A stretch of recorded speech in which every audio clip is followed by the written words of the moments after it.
Peringatan Hari Raya Trisuci Waisak di Kabupaten Tuban, Jawa Timur hanya diperingati oleh umat Tridharma, yakni Buddha, Tao, dan Konghucu, dengan cara menggelar sembahyang bersama di kelenteng Kuan Sing Bio Tuban.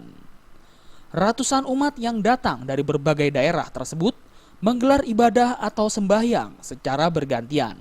Mereka menjalankan ibadah dengan khidmat, meski hanya dijaga oleh petugas keamanan kelenteng setempat. Menurut Ketua Umum Kelenteng Kuan Sing Bio Tuban, Gunawan Putrawirawan, peringatan Hari Raya Trisuci Waisak sejak dulu diperingati secara sederhana, yakni hanya menggelar sembahyang bersama.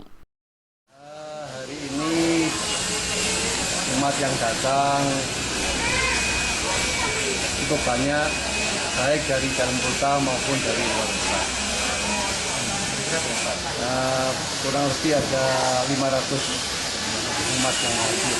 Rangkaiannya mungkin kalau budaya ini biasanya pada memang acara Waisak hanya acara ritual. Gunawan juga menambahkan, peringatan Hari Raya Waisak kali ini pihaknya memohon dan berharap agar rakyat Indonesia hidupnya bisa lebih sejahtera dan damai. Dari Tuban, Jawa Timur, Sumali Malwapati melaporkan.